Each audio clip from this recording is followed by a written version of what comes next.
pertemuan keempat course online Geologi Dasar UI.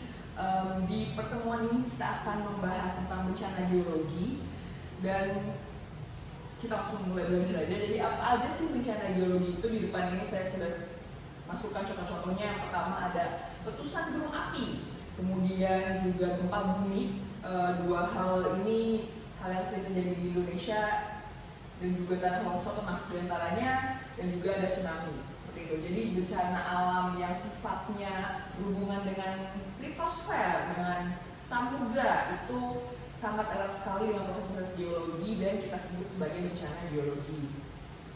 Nah, kita mulai dari gempa bumi dulu. Jadi apa sih gempa bumi itu? Gempa bumi, semoga teman-teman di sini belum pernah merasakan akibat yang terlalu berbahaya, tapi hampir setiap hari gempa bumi terjadi di Indonesia, walaupun kekuatannya mungkin dari yang tidak bisa dirasakan manusia sampai yang sangat-sangat besar seperti itu ya. Jadi di sini kita bisa lihat ada peta dunia dengan titik-titik gempa bumi yang terjadi selama 1900 sampai 2017 gitu. Jadi di sini ada legendanya, titik yang berwarna kuning itu adalah gempa bumi yang berskala Richter 6 sampai 6,9, kemudian yang orange 7 sampai 7,9, merah dan hitam dan seterusnya. Jadi bisa dilihat bahwa Indonesia itu di sini. Jadi kalian bisa lihat sendiri di negara kita itu hampir semuanya berwarna merah gitu ya. Jadi kita sebetulnya sama-sama tidak bisa lari dari gempa bumi kecuali di Pulau Kalimantan. Nah, gempa bumi ini ternyata setelah kita lihat secara baik-baik dari titik-titik epicenternya, ternyata pola ini sangat berhubungan dengan batas lempeng tektonik seperti itu. Jadi kemarin kita sudah bahas tentang litosfer dan ternyata ada kerak samudra, kerak benua, dan kerak-kerak itu berjalan di atas LVZ gitu kan, daerah yang 1% liquid, 99% solid. Dan lempeng litosfer itu pecah-pecah menjadi plate-plate ini, dan bisa dilihat sendiri Indonesia adanya di sini, dan tiap-tiap titik gempa bumi tadi ternyata menunjukkan batas lempeng tektonik seperti itu. Kemudian berhubungan erat juga dengan lempeng tektonik, kita punya proses yang namanya subduksi lempeng. Jadi gambar yang paling kiri ini di mana ada kerak atau litosfer samudra menunjam ke bawah litosfernya benua. Kalau masih ingat juga, mereka punya massa jenis yang berbeda-beda, densitasnya yang oceanic atau yang samudra lebih besar dibandingkan dengan yang benua, dan itu membuat kerak benua masuk ke bawah kerak samudra masuk ke bawah kerak benua.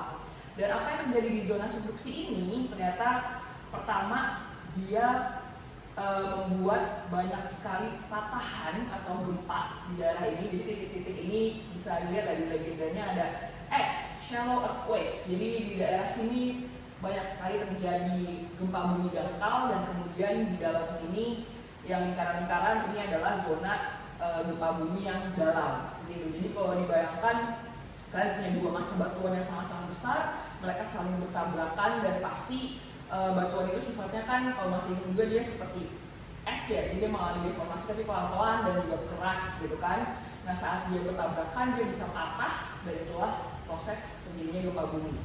Nah, selain gempa bumi, ternyata subduksi ini juga berhubungan erat dengan pembentukan gunung api gitu kan. Jadi di sini kalian bisa lihat bahwa kerak samudra yang masuk bawah kerak benua dia bisa mengalami pelelehan gitu karena panas gitu, dan juga karena tekanan. Pelelehan kerak ini akan membuat mantel yang meleleh juga, dan membuat yang namanya magma yang naik gitu, rising magma. Nah, saat magma ini naik, apa yang terjadi? Mau nggak mau dia pasti keluar dong ke permukaan. Nah, itulah yang terjadi pada gunung api gitu. Jadi magma yang keluar ke permukaan kita sebut sebagai lava. Lava ini kalau dia membesar dia akan membentuk kerucut vulkano atau kerucut gunung api, dan kita pun jadi punya bentukan gunung api seperti ini. Nah, di Indonesia lagi-lagi karena kita adalah batas lempeng gitu kan, di sini kita bisa lihat batas lempeng ini ternyata tidak hanya membuat kita banyak mengalami gempa bumi, tapi juga mengalami atau kita jadi mempunyai banyak sekali gunung api aktif seperti itu. Dan di sini juga terlihat polanya gitu, mirip-mirip. Jadi gunung api aktif dan gempa bumi itu ternyata menunjukkan boundary atau batas dari lempeng-lempeng tektonik seperti itu. Nah, berhubungan dengan gempa bumi juga kita cukup familiar, jadi ada yang namanya tsunami dari bahasa Jepang, karena proses gempa bumi yang terjadi di dasar laut ternyata tidak hanya menggetarkan buminya saja, tapi juga memindahkan atau menggetarkan air laut di atasnya. Jadi di sini ada dua proses tsunami. Jadi yang pertama proses tsunami akibat patahan, tadi mirip-mirip dengan yang terjadi di subduksi. Jadi kita punya dua massa batuan yang besar gitu kan, dan lempeng yang mengalami subduksi. Kemudian saat dia patah dia akan mengirim gelombang seismik. Masih ingat ya? Jadi ada P wave, S wave gitu kan. Nah, gelombang seismik ini akan merambat di batuan. Kemudian ternyata energinya tertransfer ke air laut yang ada di atas dasar samudra seperti itu. Nah, saat dia tertransfer itu dia bisa memindahkan massa air, atau kayak kita punya air kita sentil gitu kan, jadi airnya ikut terganggu. Nah, itu terjadi di laut dan gangguannya itu bisa sangat-sangat tinggi. Jadi di sini tidak ada skala, tapi ketinggian puncak gelombang tsunami ini bisa sampai 5-10 meter, jadi sangat-sangat tinggi. Dan kalau di laut mungkin tidak berbahaya, tapi mulai berbahaya saat dia menabrak ke daratan seperti itu.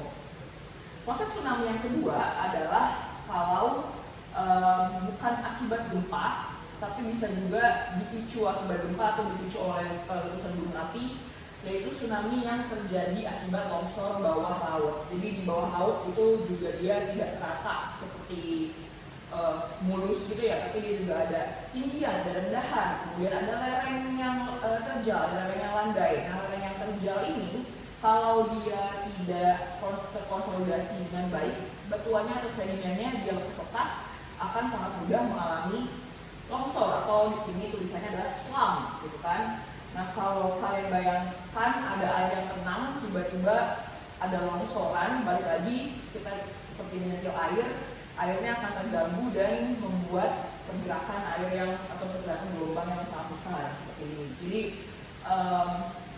ya, tsunami juga bisa disebabkan oleh longsoran bawah laut seperti itu. Nah, kemudian berhubungan dengan longsor, kita juga punya peristiwa bencana geologi yang disebut sebagai tanah longsor. Di depan sini adalah tipe-tipe tanah longsor atau tipe-tipe longsoran. Itu ada macamnya, ada banyak sekali, bergantung pada jenis batuannya, kemudian kemiringan lereng dari longsorannya, dan juga air. Jadi seberapa basah sih air di tanah itu atau di batu itu, nah itu akan membentuk tipe longsoran yang berbeda seperti itu. Jadi di sini kalau kita lihat satu-satu dari nomor 1 sampai nomor 6 nih, kebanyakan mungkin batuan longsoran yang relatif kering, jadi airnya nggak banyak. Tapi memang batuan balik lagi tadi dia bisa retak-retak, dia bisa patah gitu kan. Jadi saat ada gravitasi, saat ada lereng yang terjal, kita bisa mengalami beberapa tipe longsor yang seperti ini gitu. Nah, di Indonesia itu lebih banyak longsor yang dari nomor 7 sampai 10 ini gitu. Jadi longsor yang dipacu oleh pertama bukan batu tapi lebih ke tanah, jadi hasil lapukan batuan, dan juga ada hubungannya dengan air hujan karena curah hujan di negara kita sangat-sangat tinggi gitu kan. Saat kita punya tanah yang tidak padat, kemudian ketambahan air, dan ada lereng dan ada gravitasi, itu adalah resep paling mudah dari terjadinya longsor. Dan longsor ini kejadiannya berbeda-beda, ada yang sangat-sangat cepat di dalam hitungan detik sampai menit, tapi ada juga yang sangat-sangat pelan, seperti yang nomor 10 ini rayapan atau creep. Nah, proses creeping ini atau merayap ini bisa terjadi dalam waktu puluhan tahun, ratusan tahun baru terlihat efeknya seperti itu. Kemudian yang mungkin cukup dekat dengan kehidupan kita juga adalah tanah ambles atau subsidence. Ini terutama di kota-kota besar ya, seperti Jakarta, Semarang, ya kota-kota besar di Pulau Jawa, Bandung gitu. Jadi tanah ambles ini bisa diakibatkan oleh, di depan ada 4 cara. Jadi bisa akibat pengambilan air tanah yang berlebihan gitu kan. Jadi kalau kita bayangkan di bawah sana, di bawah kaki kita itu sebetulnya batuannya bisa menyimpan air, makanya kita bisa ambil air tanah. Dan tapi kalau air tanahnya terus-terusan diambil, lama-lama rongga yang diisi oleh air itu akan semakin mengecil dan makin padat seperti itu. Jadi kalau kalian bayangkan ada kotak gitu ya, ini berhubungan juga sama yang di gambar sebelah kanan. Jadi ada bangunan-bangunan tinggi, apartemen. Nah itu kan penduduknya butuh air ya untuk mandi, untuk minum gitu. Jadi setiap hari diambil tuh, dikali, anggaplah penduduknya ada 200 orang gitu. Jadi kalian bayangkan air di bawah itu tiap hari diambil untuk keperluan 200 orang dan tidak terisi dengan cepat. Seperti itu akhirnya bisa membuat amblesan. Juga selain karena ambles, juga karena beban dari bangunannya juga itu bisa menambah ya tekanan ke bawah seperti itu. Selain itu ada subsidence akibat tektonik, jadi akibat patahan itu juga bisa membuat amblesan. Dan juga terakhir ini mungkin di kita tidak terlalu banyak terjadi, tapi di lintang-lintang tinggi seperti di daerah hampir kutub itu saat ada es yang biasanya ada di atas bumi kemudian esnya meleleh, itu bisa membuat perubahan beban bumi dan akhirnya ada bagian yang mengembang naik ke atas, ada bagian yang turun ke bawah. Nah itu juga bisa mengakibatkan subsidence seperti itu. Oke, nah kemudian kita masuk ke bagian yang cukup penting gitu ya sebagai warga Indonesia. Kenapa sih Indonesia ini rawan bencana alam, terutama bencana geologi ya, walaupun ada bencana hidrometeorologi juga seperti itu. Jadi seperti yang tadi kalian udah dengar dari gempa bumi, subduksi, kemudian gunung api, itu sangat erat sekali hubungannya dengan batas lempeng. Dan Indonesia itu terletak di yang namanya Ring of Fire gitu. Jadi dia atau kita terletak di antara pertemuan 3 lempeng Eurasia di utara gitu kan, kemudian lempeng Indo-Australia dan juga lempeng Pasifik. Dan pertemuan 3 lempeng ini membuat peristiwa subduksi terjadi di sini, kemudian juga tadi lah gempa, gunung api terbentuk, dan ditambah dengan cuaca, jadi iklim kita sangat-sangat tropis gitu kan, setiap hari bisa ada hujan atau sepanjang tahun hujannya cukup tinggi, itu sangat mudah memicu terjadinya longsor gitu kan, tanah longsor yang tadi yang banyak airnya. Di satu sisi memang tidak terdengarnya sangat-sangat merugikan kita gitu ya, tapi di pertemuan berikutnya kita akan bahas bahwa pertemuan 3 lempeng ini di sisi lain juga membawa banyak sekali manfaat bagi Indonesia secara negara keseluruhan.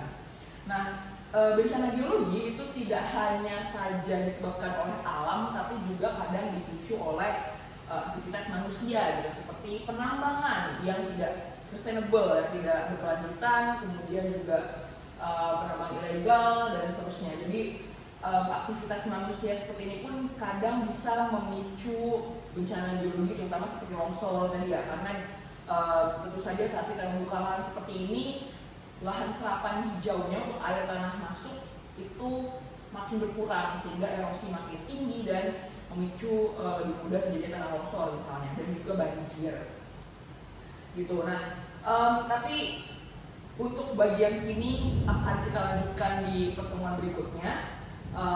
Dan tadi dari bencana-bencana yang sudah kita pelajarin, kalian bisa paham ya betapa pentingnya mempelajari kenapa sih peristiwa bencana ini terjadi. Oh, ternyata berhubungan sekali dengan lempeng atau litosfer yang udah kita pelajari sebelumnya, ada hubungan lagi dengan susunan bumi dan bagaimana proses geologi itu terjadi.